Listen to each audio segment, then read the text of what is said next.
ಮತ್ತೆ again Yadukumar sir ಹತ್ರ ಬರ್ತೀನಿ ಸರ್. ಈಗ 4 ತಿಂಗಳಲ್ಲಿ ಹೆಚ್ಚು ಕಡಿಮೆ 6 ಬಾರಿ ಸಿಲಿಂಡರ್ ದರ ಜಾಸ್ತಿ ಆಗಿರೋದು, ಏನಿದ್ರ ಉದ್ದೇಶ ಏನು? ಆಮೇಲೆ ಈ ಎಲೆಕ್ಷನ್ ಟೈಮಲ್ಲಿ ಐ ಥಿಂಕ್ ನಾನು ಈ ಪಂಚರಾಜ್ಯ ಚುನಾವಣೆಯ ಸಂದರ್ಭದಲ್ಲಿ ಸ್ವತಃ ಅಲ್ಲಿ ಪ್ರಚಾರಕ್ಕೆ ಹೋದಂಥ ಸಂದರ್ಭದಲ್ಲಿ ವರ್ಷಕ್ಕೆ 3 ಸಿಲಿಂಡರ್ ನಾವು ಫ್ರೀ ಕೊಡ್ತೀವಿ ಅಂತೆಲ್ಲ ಒಂದಷ್ಟು ಅನೌನ್ಸ್ಮೆಂಟ್ಗಳು ಕೂಡ ಮಾಡಿದ್ರಿ. ಈಗ ಇಲ್ಲಿ ಗ್ಯಾರಂಟಿಗಳನ್ನು ಕೊಟ್ಟರೆ ಗ್ಯಾರಂಟಿಯಿಂದ ಅದಾಗುತ್ತೆ, ಅಭಿವೃದ್ಧಿ ಆಗಲ್ಲ ಹಂಗೆ ಅಂತವನವರು ಅಲ್ಲಿ ಗ್ಯಾರಂಟಿ ಕೊಟ್ಟು ಇಲ್ಲಿ ಎಲ್ಲೋ ಒಂದು ಕಡೆ ಇಡೀ ದೇಶದ ಜನರಿಗೆ ಈ ಬೆಲೆ ಏರಿಕೆ ಗ್ಯಾರಂಟಿ ಕೊಡ್ತಾ ಇದೆಯಾ BJP ಸರ್ಕಾರ ಹೇಗೆ ಅಂತ ಜನ ಪ್ರಶ್ನೆ ಮಾಡ್ತಾರೆ. ಸರ್, ಇಲ್ಲದವರಿಗೆ ಕೊಡಬೇಕಾಗಿರುವಂಥದ್ದು ಸಾಮಾಜಿಕ ಬದ್ಧತೆ ಯಾವುದೇ ಸರ್ಕಾರ ಇದ್ರೂ ಕೊಡಬೇಕಾಗಿರುವಂಥದ್ದು.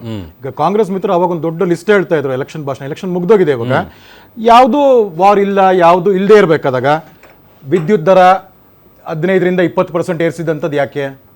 ನೀರ್ ದರ, ಬಸ್ ದರ 15ರಿಂದ 20% ಏರಿಸಿದ್ ಯಾಕೆ? ಮೆಟ್ರೋ ದರ 50 to 90% ಏರಿಸಿದ್ ಯಾಕೆ? ಹಾಲಿನ ದರ ಕಳೆದ 3 ವರ್ಷದಲ್ಲಿ, ನಾನು ಹೇಳ್ತಾರೆ ಕಳೆದ 3 ವರ್ಷದಲ್ಲಿ ಎಷ್ಟು ಬಾರಿ ಏರಿಸಿದಂಥದ್ದು? ಮತ್ತೆ ಟೋಲ್ ಚಾರ್ಜಸ್ ಆಗ್ಬೋದು, petrol and diesel cess charges 2 to 4%, water charges 100%, ಮೊನ್ನೆ ಇಂಡಸ್ಟ್ರಿಯಲ್ ವಾಟರ್ ಅಂತ ಆಗಿದ್ದಂಥದ್ದು. ಮತ್ತೆ ಸ್ಟಾಂಪ್ ಡ್ಯೂಟಿ ಪ್ರೈಸು 100ರಿಂದ 400%.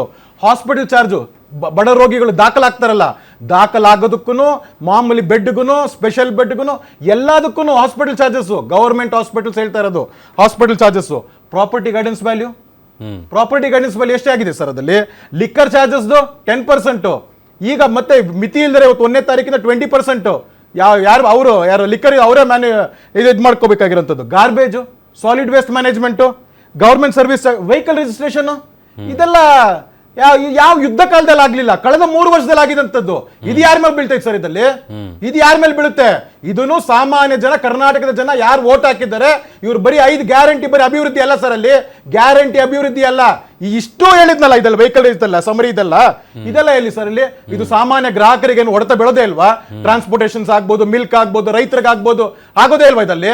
ಇದನ್ನ ತನ್ನಕ್ಕೆ ತಾನೇ ರಾಜ್ಯ ಸರ್ಕಾರ ಪ್ರಶ್ನೆ ಮಾಡ್ಕೋಬೇಕಾಗತ್ತೆ. ಇದನ್ನ ಪ್ರಶ್ನೆ ಮಾಡ್ಕೋಬೇಕಾಗತ್ತೆ. ಬೊಟ್ಟು ಮಾಡೋದು ಈಸಿ, ಬೊಟ್ಟು ಮಾಡೋದಕ್ಕೆ ನಾನು ಸತ್ಯವಾಗಿ ಹೇಳಿದಂಥದ್ದು, ಅದು ಜಾಗತಿಕವಾಗಿರುವಂಥದ್ದು, ಜಾಗತಿಕವಾದ ಸಿಚುವೇಶನ್ಸ್ ಪ್ರತಿಯೊಬ್ಬರಿಗೂ ಗೊತ್ತಿದ್ದಂಥದ್ದು. ಇಲ್ಲಿ ಯಾವ ವಾರ ಇತ್ತು ಸರ್ ಅಲ್ಲಿ? ಇದು ನಿಮ್ಮ ಗುಂಪುಗಾರಿಕೆ, ನಿಮ್ಮ ಗುದ್ದಾಟ, ನಿಮ್ಮ ರಾಜಕೀಯ ಮೇಲಾಟ, ನಿಮ್ಮ ಇದಕ್ಕಂತ ಅಂದ್ಬಿಟ್ಟು ಇದಕ್ಕೆ ಯಾಕೆ ಮಾಡಿದ್ರಿ? ಇದಕ್ಕೇನು ಸ್ಪಷ್ಟನೆ ಕೊಡ್ತಾರೆ? ಮಾತಿಗೆ ಮುಂಚೆ ಪ್ರತಿಯೊಂದಕ್ಕೂ ಕೇಂದ್ರ ಸರ್ಕಾರಕ್ಕೆ ದೂರದ ಮಾಡೋದಂದ್ರೆ ನಿಮ್ಮ ಕರ್ತವ್ಯ ಏನು? ನಿಮ್ಮ ಹೌದಾ? What is your accountability? What is your credibility?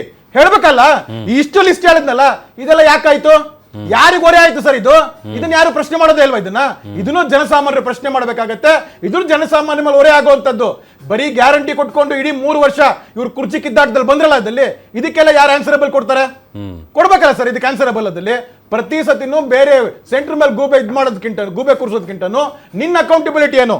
ನಾವು ಪೆಟ್ರೋಲ್ ಮತ್ತೆ ಡೀಸೆಲ್ ಸೆಸ್ ನ ಕಮ್ಮಿ ಮಾಡಿದ್ವಿ, ರಾಜ್ಯ ಸರ್ಕಾರಕ್ಕೆ ಆಗತ್ತಾ? ಮಾಡಿ ಇವತ್ತು ನೋಡೋಣ. Can you do it? Sir, ಹೇಳೋದು ತುಂಬಾ ಸುಲಭ ಸರ್, ಅದಲ್ಲಿ ಮಾಡ್ಬೇಕಾಗತ್ತೆ. ರಾಜಕೀಯ ಭಾಷಣ ಅಲ್ಲ ಅದಲ್ಲಿ, ಇದು ಗ್ರಾಹಕರ ಬಗ್ಗೆ ಮಾತಾಡ್ತಾರೆ. ನಾ ಹೇಳ್ತಾ ಇರೋದು, ದ ವರ್ಲ್ಡ್ ಯಾವಾಗೇನ್ it is out of control in the world, ನಮ್ಮ ಮೇಲೆ ಇದ್ದಿಲ್ಲ. We are dependent on somebody else. ಇಲ್ಲಿ ಎಲ್ಲಾನು ನಿಮ್ಮ ಮೇಲೆ ಡಿಪೆಂಡ್ ಇತ್ತಲ್ಲ ಅದಲ್ಲಿ.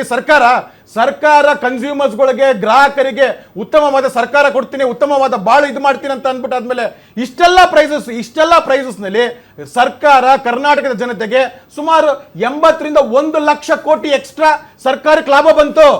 ಅದರಲ್ಲಿ ಶಾಶ್ವತವಾದ ಯೋಜನೆ ಯಾವುದು? ಶಾಶ್ವತವಾದ ನೀರಾವರಿ ಯೋಜನೆ ಯಾವುದು? ಮೊನ್ನೆ ನಿಮ್ಮ ವೇದಿಕೆಗಳೆಲ್ಲ ಡಿಸ್ಕಸ್ ಮಾಡಿದಂಥದ್ದು 1 ಗುಂಡಿಗೆ 1 ಲಕ್ಷ.